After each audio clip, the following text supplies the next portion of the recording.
Hello everyone, তোমরা সবাই কেমন আছো? আশা করি সবাই অনেক অনেক ভালো আছো, আর আমিও অনেক ভালো আছি। এখন ঘড়িতে প্রায় 9:30 মতো বাজে, তো এখন থেকে আমি আমার ব্লগ ভিডিওটি শুরু করছি। বাঙালির 12 মাসে 13 পার্বণ, আর 13 পার্বণের মধ্যে একটি পার্বণ হলো আজকের দিন, পৌষ সংক্রান্তি। তো আজকের দিনে আমাদের বাড়ির নিয়ম হলো আজকের দিনে নানান রকমের রান্না করা হয়, রান্না করে ঠাকুরের কাছে ভোগ নিবেদন করা হয়।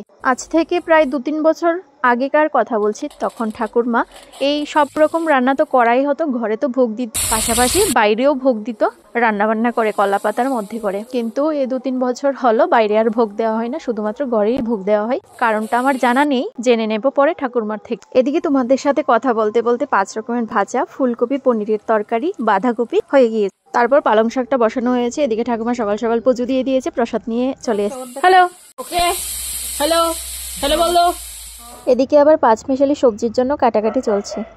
তো শাকটা হয়ে গেছে, মা নামিয়ে নিল। এদিকে আমি গ্যাসের মধ্যে পায়েসটা বসিয়ে দিয়েছিলাম। বাতাসা দেওয়ার সময় গ্যাসটা অফ করে তারপর দিয়ে দিয়েছিলাম। তো এদিকে পায়েস রেডি। কালি জিরে ফোড়ন দিয়ে এখন কুমড়ো পাতা শাকটা বসানো হলো। লাউর তরকারিটা নামিয়ে তারপর 5 মিশালি সবজিটা বসিয়ে দেবে। তো সবজিটাও হয়ে গেল, এখন বাকি রয়েছে চাটনিটা হতে হতে চলো থালাটা রেডি করে নিই। আর আজকের ভিডিওটা এটুকুই, আবার আরেকটা ভিডিওতে বাকি পার্টটা থাকছে অবশ্যই। তো তোমরা অবশ্যই সাথে থাকবে, দেখতে থাকবে। আর ভিডিওটি ভালো লেগে থাকলে অবশ্যই লাইক, কমেন্ট, শেয়ার এবং চ্যানেলটিকে সাবস্ক্রাইব করতে ভুলবে না।